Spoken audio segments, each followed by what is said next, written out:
Assalamualaikum warahmatullahi wabarakatuh. Halo orang jujur, kembali lagi di channel Argumen Muslim. Pada dasarnya poligami adalah sebuah solusi dari Tuhan agar jangan sampai banyak wanita yang menjadi perawan tua atau melajang seumur hidup. Karena di akhir zaman nanti wanita jauh lebih banyak dibandingkan laki-laki. Maka poligami adalah solusi untuk menolong mereka. Tapi poligami itu bukan tugas pribadi, melainkan tugas pemerintah atau penguasa. Karena banyak orang-orang yang menganggap enteng poligami tanpa melihat efek negatif dari poligami dan adab berpoligami itu sendiri. Sehingga banyak wanita beranggapan lebih baik suami saya tidak pandai agama. Karena kalau dia pandai agama, dia akan mempoligami saya. Hal inilah efek dari ulah konyol para pempoligami ini yang tanpa berpikir panjang. Sehingga banyak manusia yang makin menjauh dari agama Islam ini karena pemikiran dan tindakan mereka yang keliru, sehingga merusak nama baik poligami dan merusak nama baik agama Islam. Padahal para nabi sendiri berpoligami itu karena diperintah dan dipaksa oleh Tuhan, bukan karena kemauan sendiri, apalagi cuma buat tambah pahala. Karena para nabi adalah manusia yang berperasaan dan berpikir bijak. Contohnya Nabi Muhammad SAW. Nabi Muhammad sendiri diperintah poligami ketika wanita yang paling dicintainya meninggal, yaitu istri pertama yang bernama Khadijah. Karena akan sangat sulit ketika Khadijah masih hidup dan Nabi dipaksa untuk poligami. Meskipun itu adalah perintah Tuhan, tapi Nabi Muhammad tahu Khadijah akan sakit hati atau sedih jika itu terjadi. Maka Tuhan kita tidak membiarkan itu terjadi, dan dengan sebuah adab, yaitu menunggu istri pertamanya wafat dulu agar tidak menyakiti hatinya. Setelah itu barulah Tuhan kita menyuruh Nabi Muhammad untuk berpoligami. Dan perintah poligami ini khusus dan wajib hanya untuk Nabi saja, bukan pria muslim lainnya. Dan bertahun-tahun poligami, Nabi Muhammad masih mengenang istri pertama, yaitu Khadijah, sehingga memicu rasa cemburu dari salah satu ke-9 istri yang dipoligaminya. Dan istri yang cemburu ini berkata, "Ya Rasulullah, kenapa Anda masih mengingat wanita tua yang sudah di dalam kubur, sedangkan di depan Anda masih ada wanita muda dan masih hidup?" Maka Nabi Muhammad menjawab secara bijak tanpa menyakiti hati istri yang cemburu ini. Dan Nabi berkata, "Jika perkataan kau ini dimasukkan ke dalam suatu sungai, maka rusaklah sungai itu. Sungguh tidak ada yang bisa menggantikan Khadijah.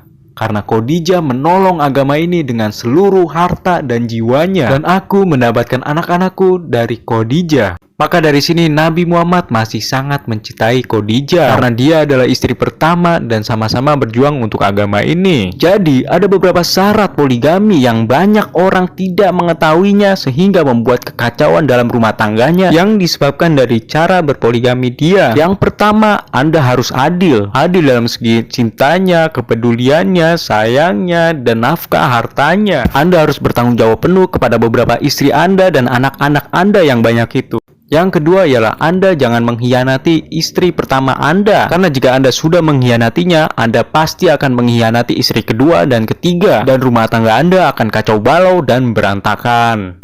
Yang ketiga ialah jangan sampai sepeninggalan Anda, keluarga Anda berebutan jabatan dan warisan ketika Anda sudah mati. Bagian ini paling tidak dipedulikan oleh para pempoligami itu. Ya, meskipun secara agama sudah ditentukan warisannya, tetapi akan terjadi perebutan warisan lainnya di bagian lain. Dan biasanya si poligami ini dalam hal warisan cenderung memprioritaskan kepada keluarga istri pertama dan mengabaikan keluarga istri kedua dan ketiga, karena cintanya kepada istri pertama yang sama-sama berjuang. Lalu untuk apa Anda berpoligami kalau pada ujungnya Anda tidak bisa adil? Tentu saja karena nafsu.